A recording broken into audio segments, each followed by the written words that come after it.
Welcome back, everybody. Thanks for stopping by. This is Budget Wine with Bacchus Bruce. Very glad you could join us again. Today we're going to be talking about the P68 Vineyards Pinot Gris from Chateau Bianca. It's a 2015 coming from the Willamette Valley in Oregon. I mean, where else would Pinot Gris come from, right? It's really only grown in Oregon, right? Well, the most famous ones, certainly here in the West Coast, are from Oregon, though Pinot Gris is grown in places in California, certainly in other parts of the world as well.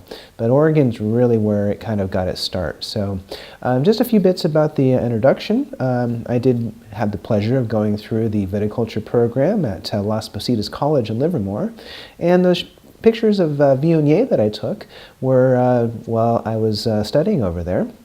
And we are here in late May, and I thought it might be kind of fun so you all could see a little bit about the stage of the vine growth that typically you'll find here in the month of May. So the first picture was a little bit of the flowering going on in the beginning part of May, and then the second and third picture were from the latter part of May, which is right around where we are right now, and you can kind of see how some berry development is starting to take place.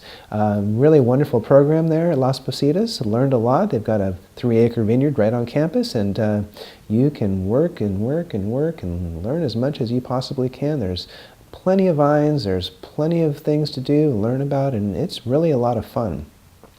I wanted to give a credit to the musical intro. That would be a song called Bridges by Dan Leibovitz. And we are here trying kind of a fun wine. Again, coming from Grocery Outlet. We're going to be spending $3.99 on this bottle of wine. And it is a 2015. It's 3 years old now. And wines typically at 3 years old, and white wines, unless they've got a little bit of structure, they can start falling apart a little bit. We're hoping that the acidity of this particular wine is going to carry it and hopefully be a nice foil for some food, which we'll be trying a little bit later in the show. So let's go ahead and check out a little bit of background story on this wine. I've put together a little slideshow for all of you so we can learn together a little bit about Pinot Gris, a little bit about Oregon, a little bit about the vintage, and then we'll try to find something delicious to eat with it. So thanks so much again for stopping by, and let's go to the slideshow. 2015 P68 Vineyards Pinot Gris from Chateau Bianca is sourced from the Willamette Valley. Here we see the wine varietal production in Oregon from 2015, and we can see that Pinot Gris is the second most widely planted grape varietal in the state. This is not surprising to those who are familiar with the Oregon wine scene. A deliberate decision was made by the pioneers of Oregon wine grape growers to not go big into Chardonnay, but to go with an alternative white wine that is more inclined to benefit from the weather. Pinot Gris suits the bill. Looking at the latitude of Dallas, Oregon at 44.9, we see that this latitude runs right through the Bordeaux region of France, where of course Sauvignon Blanc is the dominant white wine grape.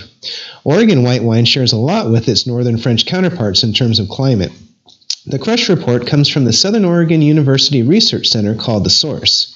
Also note that the Pinot Gris tonnage and yields per acre went up more than 10% year over year from 2014 to 2015, from 4 tons per acre to just under 4.5 tons per acre. Only 2 other varietals had higher yields, with both of those coming from much lower production varietals.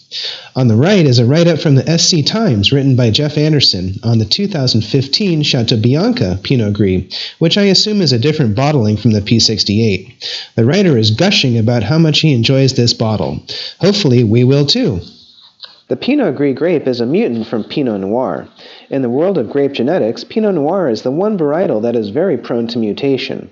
Of course, in modern vineyards, all vines are clones of one mother vine, so that there is no chance of gene crossing in a vineyard setting.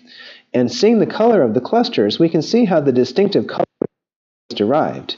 A very pale copper color is sometimes found in Pinot Gris wine, which is very distinctive. White wine grapes don't get their color from the skins, unlike red wine grapes, but the juice itself does sometimes show color in Pinot Gris. On the right is another write-up of the 2015 Pinot Gris from Chateau Bianca, garnering an 86-point score. The writer is suggesting to drink through 2018, so it's time to pop the bottle as time's a-wastin'. For those of you who have not explored the Willamette Valley region, you can see from the map that it's quite large. Pinot Noir is dominant, as we saw from the crush report, though many aromatic white wines are also successfully grown in this cool climate region. Riesling, Gewürztraminer, and Viognier are among them. It's a beautiful area, with abundant rainfall, great soils, and proximity to the Willamette River Valley, which has a tempering effect on the warm summer days. Add the Willamette Valley to the many famous grape-growing regions around the world. Chateau Bianca Winery is doing a lot of things right. In addition to making a range of wines, they're also engaging in what is known as live certification for their winery and vineyards. Live stands for Low Input Viticulture and Enology. What does that mean, you ask? Input is a farming term for what is given to plants to produce successfully. This includes things like fertilizer, pesticides, herbicides, water, and mechanized farming that can do everything from prune to harvest. The idea is that farming and winemaking can be very industrial, and this can be detrimental to the land. By making conscious decisions about how to best take care of the land while not compromising the end result, namely beautiful grapes and delicious wine, an owner can literally transform their operation by making subtle changes in best practices. Live certification came about when the early Oregon winery owners started to see an influx of new arrivals who wanted to grow grapes and make wine, but weren't versed in farming or thoughtful winemaking. Spraying everything in your vineyard with Roundup except for the vines is not the nicest way to treat the land. So a consensus was made that allowed winery and vineyard operators to have a roadmap to lessen harmful effects and increase of use of smart approaches to the process. Everything from solar panels on the winery to organic farming techniques and much more are part of the live certification process. In Chateau Bianca's exciting range of wines, you'll find vin de glace, or ice wine, which is one of Bacchus Bruce's favorite sweet treats. Here are some comparables to Chateau Bianca's Pinot Gris from Dallas, Oregon. As you can see, these wineries are pricing themselves between a typical Sauvignon Blanc price point, which is usually in the $10 range, and Chardonnay, which typically start around $20. Quality Pinot Gris producers from Oregon tend to let the grapes hang on the vine a little bit longer than their counterparts in Italy who grow Pinot Grigio, causing the wines to incur more farming costs, and ultimately a higher price point is going to be needed than a typical Italian Pinot Grigio. That, in combination with an ideal cool climate for growing Pinot Gris, has raised the level of the varietal in general and has given Oregon Pinot Gris a niche in the domestic wine market. And finally, here's a bit of information on the 2015 Oregon vintage weather. Harry Peter Sinedry was one of the early arrivals to Willamette Valley, and his famous label, Chehalem, is known to many in the world of Oregon wine.